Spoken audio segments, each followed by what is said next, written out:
This just proves they are built different. Despite an absolutely brutal loss for the Golden State Warriors tonight, some young guys stepped up and proved exactly why they are next up. Well, they certainly gave it their all tonight, but another tough loss tonight for the Golden State Warriors. In a game against the Sacramento Kings, no Domantas Sabonis, no Zach LaVine, no Keegan Murray. For the Dubs, no Steph Curry, no Jimmy Butler, no Draymond Green. Of course, DeAnthony Melton still yet to play his first game for the Golden State Warriors this season, so he's out as well. And it's another tough loss, but I will say this, some incredibly impressive performances from the younger guys on this team. Will Richard, in his first career start, puts up a 30 bomb. Moses Moody gets 28 tonight.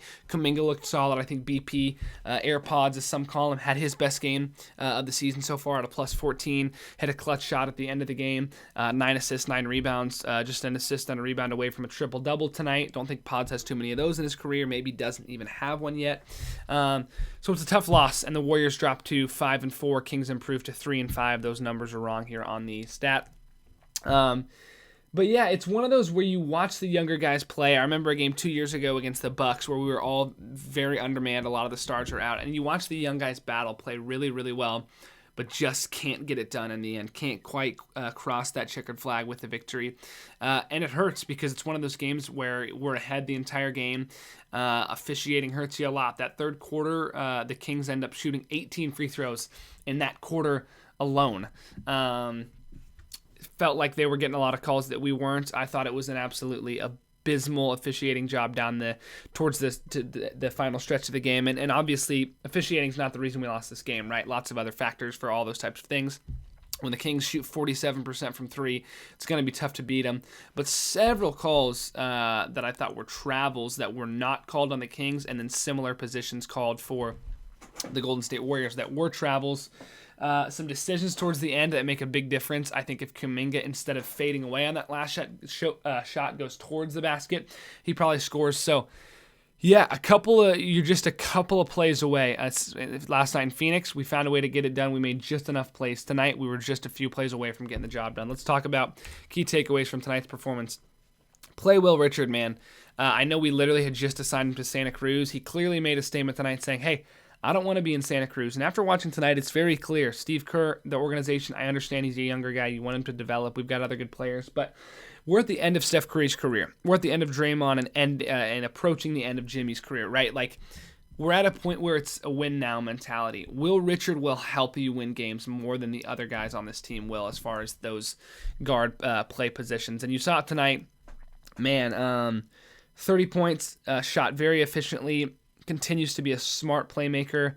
Everything that I said about the other guys, Pat Spencer and Quinten Post, how greatly they played last night against Phoenix, the inconsistency of those guys hurts you because Post was awful tonight. Did a couple of things defensively pretty well, but didn't shoot it well tonight on the offensive side of the floor. Missed a couple of bunnies as well. So him and Pat Spencer hurt us, but Will Richard was fantastic tonight. I thought he played an amazing game, obviously the best of his career at 30 points tonight. Moody and Kuminga continue to show up. We'll take a look at the box score in a minute, but I thought they had solid performances tonight as well. And then Brandin Podziemski, I think it was the best game of his year so far. 14 points, 9 assists, 9 rebounds, plus 14, highest to lead the team. And I thought he just looked in control tonight. At every single moment, it felt like when Pods had the ball, he had a decision made up in his mind before making it. And then shooting the ball, I thought he was fantastic as well. Hit a clutch three down the end to cut it to 3, and then we actually have an opportunity to go down and tie the game.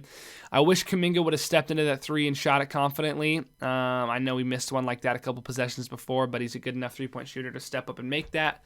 And then, on Dennis Schroeder, who, oh man, one of the most infuriating players in the league right now. He's a guy who last season we have on the Warriors and did not play well for a significant stretch of games. I thought he was very underwhelming. There were nights where he stepped up and played well, but I think there was a stretch where he missed almost close to 33s in a row or something like that. And then, of course, tonight he decides, I want to be the best player in the world, and hits 4 straight threes to end the game. I don't think it was 4. I think it was 3 in clutch time, so apologies there. But that's a frustrating one to swallow, especially when it's Dennis Schroeder and other guys that have great games. DeMar DeRozan didn't even play that great. Did not shoot it efficiently, that's for sure. So, frustrating one. We fought hard, but it felt like the Kings fought harder just a little bit down the stretch. I'm not a guy to say this player lost us the game, right? I'm not a guy to say make overarching blanket statements like that. But I think Al Horford maybe lost us the game tonight. If he even makes one of those threes, it's a tighter game than it was at the end. Maybe we have the lead. And I think he had 8 or 9 rebounds tonight. But Al Horford, if you're going to sit out the front night of a back-to-back and then essentially loses the game on the second night of a back-to-back, I have a hard time being thrilled that you're on this roster. And again, it's early in the season. He had a bad game, not the end of the world. He was great against the Nuggets. Hopefully he can do that again on Friday. But he has had some bad performances stacked up back-to-back over these last couple of games. And you feel for him because you feel like he's a guy that can be a fantastic player for us, make a lot of plays. But when he plays like he did tonight, you don't feel super great about the impact he has on this team. And then, when the Kings shoot 47% from 3, when any team shoots 47% from 3, it's going to be difficult to beat them. So swallow your pride a little bit on that, tip your cap, and move on.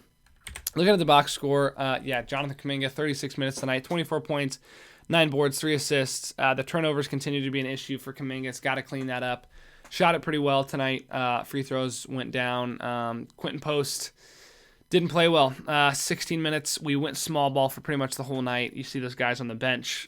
Hield, Spencer, those guys got close to the same, if not logged more than Quinten Post did tonight. So even though we started, didn't stick with him for too long. Gets the 2 blocks, the 2 steals, but didn't hit a shot tonight.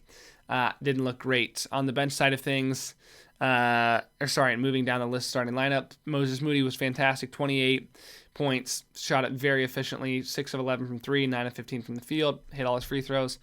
And then Pods with the highest plus-minus on the team, did everything you want from Podziemski except for turn the ball over 3 different times tonight where Brandin Podziemski has turnovers for no reason, just in transition or right off of an inbounds pass, just throws the ball away for nothing. And if you think about this type of game where you lose the turnover battle, you lose the 3-point shooting battle, I mean, that's what it is. It comes down to that.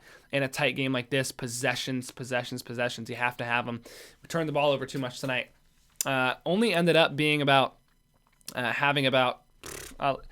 just going to do the math. I don't have the team stats on here, but 5 plus 3 is 8, plus 4 is 12, plus 1 is 13, 14, 15, 16. So 18 turnovers. Still too many. You can't have 18 turnovers in a game and expect to win when the other team shoots 47% from the 3-point line. And then, Pat Spencer, rough performance tonight. Gary comes in and hits a 3. Buddy hits 3 threes tonight. Hits a 3. Has a couple other shots and a couple of free throws. But listen, Al, if you're going to play 27 minutes, you got to hit a shot. I mean, 0 of 7 from 3 is unacceptable. I'm not overreacting on this loss, but you can probably see the tone of my voice is lower because just reminiscent of the last couple of seasons is what tonight was to me.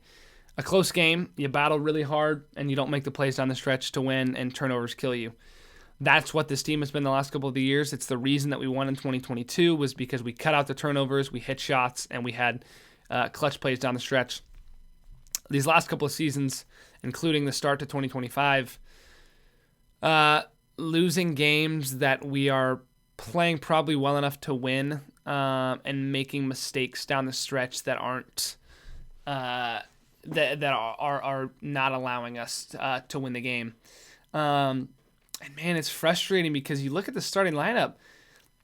What more could you want from Kuminga, Moody, Pods, and Will Richard? I mean, they played fantastic. All 4 of those guys looked great.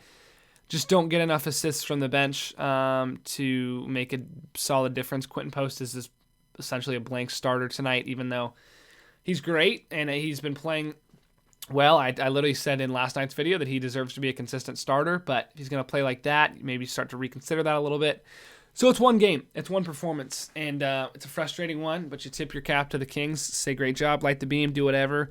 That's a frustrating rivalry at this point. I hate playing Sacramento. I hate it because it usually comes down to the wire like this, and it has not always gone in our favor in recent years.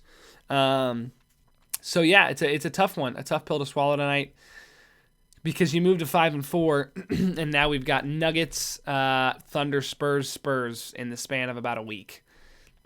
So as much as I love this team, as much as I have confidence in this team, when you lose to the Bucks and the Pacers undermanned in this game, and you don't fight well enough to the Blazers early in the season, This is a legitimate team that has a chance to be like 5-8, guys.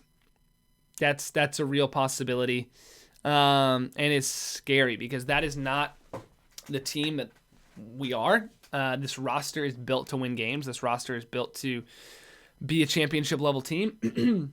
But this is going to be an issue on nights where Steph, Jimmy, and Dre are out, and we get the production that we need from our, the younger guys, the second timeline, but we don't have enough to put it together for a full night because they don't have the experience and the veteran ability to do that. And we lose, and we drop to 5-4, and sitting at a playing spot. You play the Nuggets, maybe you lose that, go to 500. So I want to be a glass half full guy and end this video with some confidence and move forward and be encouraged about this team. But these ones sting a lot because you're looking at, instead of being 6-3, you can afford to lose. Someone's coming up. You're 5-4. You're dropping out of the standings quickly. A team that just went from being third in the power rankings is now nowhere near that. And injuries are piling up. Sicknesses are piling up. And you have a brutal stretch of games coming up. Steve Kerr, Draymond, the leaders on this team, it's time for you to lock in, find a way to win some big games here very soon. I've been Houston Bo. You guys have been the fans. We got happier, hopefully, videos coming up very, very soon here on the channel. Hey, and no matter how we lose, how we win, we continue to put these videos out for you guys. Thank you so much for tuning in, staying tuned to Warriors basketball. As much as tonight sucks, there are happier and better games on the horizon, so make sure to tune in for that. I've been Houston Bo. You guys have been the fans. Thank you so much for tuning in. We'll catch you guys in the next one. As always, win or loss or tie, that obviously can't happen. Win or loss, as always, go Dubs. Peace.